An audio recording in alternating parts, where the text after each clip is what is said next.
El ego es el enemigo, de Ryan Holiday. Prólogo. El doloroso prólogo.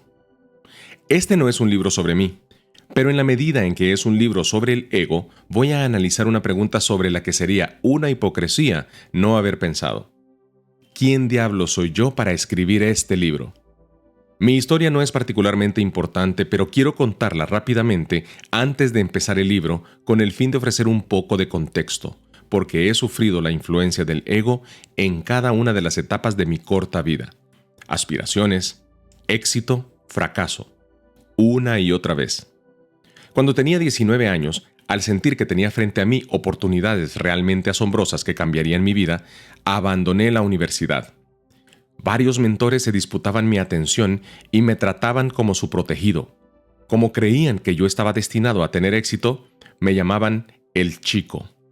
El éxito llegó rápidamente. Después de convertirme en el ejecutivo más joven de una agencia de talentos de Beverly Hills, contribuí a firmar contratos con muchas bandas de rock sensacionales. Asesoré a escritores de libros que vendieron millones de ejemplares e inventaron su propio género literario. Por la época en que cumplí 21, entré a trabajar como estratega a American Apparel, una de las marcas de ropa más cotizadas del mundo. Pronto me nombraron director de mercadeo. A los 25, publiqué mi primer libro, el cual se convirtió de inmediato en un éxito de ventas muy controvertido y llevaba una foto mía en la portada. Un estudio me propuso comprarme los derechos para crear un programa de televisión sobre mi vida. En los años que siguieron, acumulé muchas de las trampas del éxito: influencia, una tribuna desde la cual expresar mis opiniones, prensa, recursos, dinero, incluso cierta mala reputación. Más tarde, construí una exitosa compañía sobre la base de esos logros, en la cual trabajaba con clientes muy conocidos y bien pagados.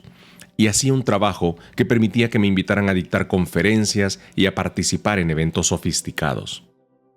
Con el éxito llegó la tentación de inventarme un cuento para suavizar los detalles feos y matizar las cosas, para eliminar los golpes de suerte y darle a todo un toque mitológico. Usted sabe, cuentos apasionantes de una lucha hercúlea por alcanzar la grandeza a pesar de todo, pobreza, unos padres que renegaron de mí, el sufrimiento que tuve que soportar debido a mis ambiciones, todo eso. Es el tipo de historia en la cual con el tiempo el talento se convierte en la identidad y los logros representan el propio valor como persona. Pero una historia de este tipo nunca es sincera ni sirve de ayuda. En el proceso de hacer el recuento he dejado mucho por fuera. Omití por conveniencia todas las tensiones y las tentaciones, las caídas vertiginosas y los errores. Todos quedaron en la sala de edición para hacer más atractiva la película. Son los momentos que preferiría no mencionar. El destripamiento público por parte de alguien que yo admiraba y que me afectó tanto en su momento que terminé en una sala de urgencias. El día que perdí la paciencia, entré a la oficina de mi jefe y le dije que ya no aguantaba más y que regresaba a la universidad, lo que de verdad hice. Esa sensación tan efímera de ser un escritor de bestsellers y lo poco que duró, una semana. La firma de libros en la que una persona me puso en ridículo y la compañía que fundé y que se quebró y que tuve que reconstruir 2 veces. Esos son solo algunos de los momentos de los que prescindí. Este panorama más completo es solo una fracción de una vida, pero al menos toca más puntos importantes, los que son importantes para este libro: la ambición, los logros y la adversidad. No creo en las epifanías. No creo que haya un único momento capaz de cambiar a una persona. Son muchos momentos. Durante un periodo de más de 6 meses en el 2014, fue como si esos momentos se sucedieran uno tras otro. American Apparel, donde hice gran parte de mi mejor labor profesional, se debatía en bancarrota con cientos de millones en deudas y se había convertido en una sombra de lo que era. Su fundador, a quien admiré profundamente cuando yo era joven, fue despedido sin pena ni gloria por la junta directiva que él mismo había nombrado y estaba durmiendo en el sofá de un amigo. La agencia de talentos donde me formé profesionalmente estaba en un estado similar, demandada por clientes a quienes les debía un montón de dinero. Otro de mis mentores, que al parecer también revelaba su verdadera esencia, se llevó con él nuestra relación. Esta era la gente en torno a la cual yo había construido mi vida, la gente a la que admiraba y con la que me había formado. Su estabilidad financiera, emocional y psicológica no era solo algo que yo diera por sentado, era definitiva para mi existencia y mi amor propio. Sin embargo, ahí estaban, estallando frente a mí, una tras otra. Todo parecía un caos, o por lo menos así se sentía. Pasar de querer ser como alguien durante toda tu vida a darte cuenta que nunca quisieras ser como él es un golpe para el que uno no puede estar preparado. Yo tampoco estaba exento de ese proceso de disolución. Justo cuando podía darme el lujo de atenderlos, varios problemas de los que había hecho caso omiso en la vida empezaron a llamar mi puerta. A pesar de mis éxitos, me encontré de regreso en la ciudad en la que empecé, estresado y sobrecargado de trabajo, luego de haber entregado gran parte de la libertad que tanto me había costado conseguir solo porque no era capaz de decirle no al dinero y la emoción de una buena crisis. Me sentía tan herido que la más mínima molestia despertaba en mí una rabia ahogada e inconsolable. El trabajo, que siempre me había resultado tan fácil, se volvió un esfuerzo gigante. La fe en mí mismo y en los demás se desplomó, también mi calidad de vida.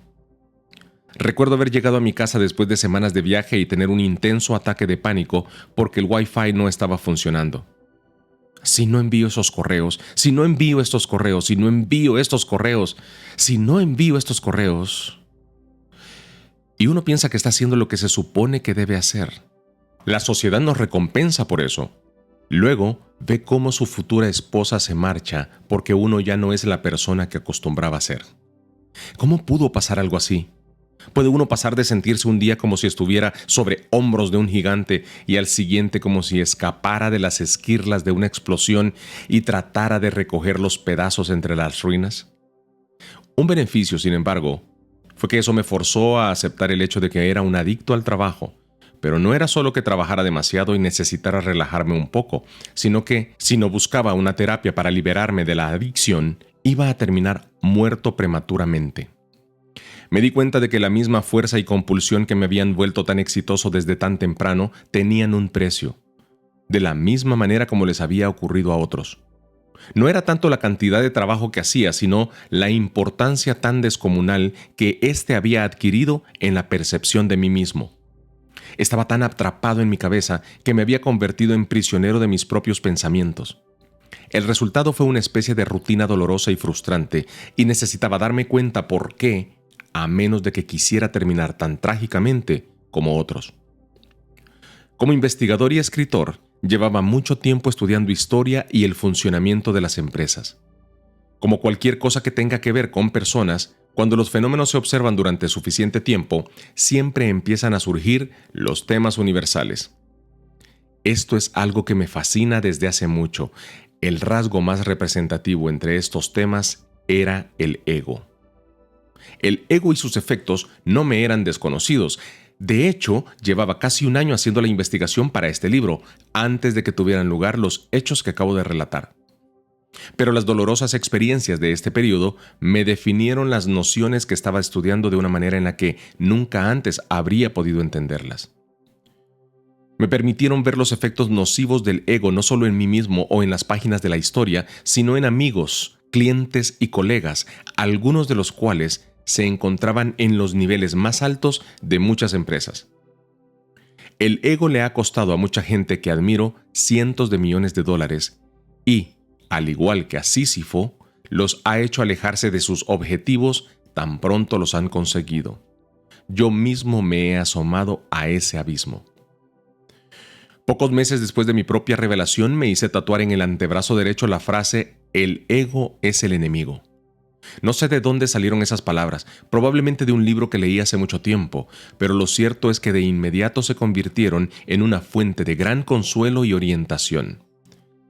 En el brazo izquierdo tengo otra frase de origen igualmente confuso: «Los obstáculos son el camino». Estas dos frases que veo ahora todo el tiempo, cada día, es lo que utilizo para orientar las decisiones de mi vida. No puedo dejar de verlas cuando nado, cuando medito, cuando escribo, cuando salgo de la ducha en las mañanas, y las dos me preparan y me advierten sobre el camino correcto que debo tomar en cualquier situación que pueda enfrentar.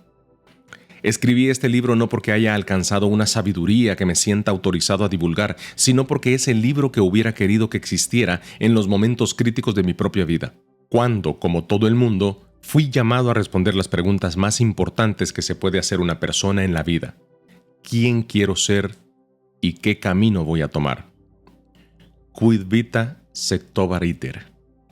Con excepción de esta nota y debido a que he descubierto que estas preguntas son intemporales y universales, en este libro siempre he tratado de apoyarme en ejemplos históricos y en la filosofía, en lugar de hablar de mi propia vida. Aunque los libros de historia están llenos de relatos de genios obsesivos y visionarios que reconstruyeron el mundo a su imagen a punta de una fuerza casi irracional, he encontrado que si uno sigue buscando, descubrirá que la historia también la hacen muchos individuos que luchan contra su ego a cada paso, que evitan aparecer en público y que ponen sus objetivos más altos por encima de su deseo de reconocimiento. Trabajar con esas historias y relatarlas ha sido mi método para aprenderlas y absorberlas. Al igual que mis otros libros, este está profundamente influenciado por la filosofía estoica y los grandes pensadores clásicos. Me apoyo tanto en ellos a la hora de escribir como lo he hecho siempre a lo largo de la vida. Si hay algo en este libro que resulte de ayuda, será gracias a ellos y no a mí. El orador Demóstenes dijo una vez que la virtud empezaba con la comprensión y se contemplaba con el valor. Debemos comenzar por vernos a nosotros mismos y al mundo de una nueva forma.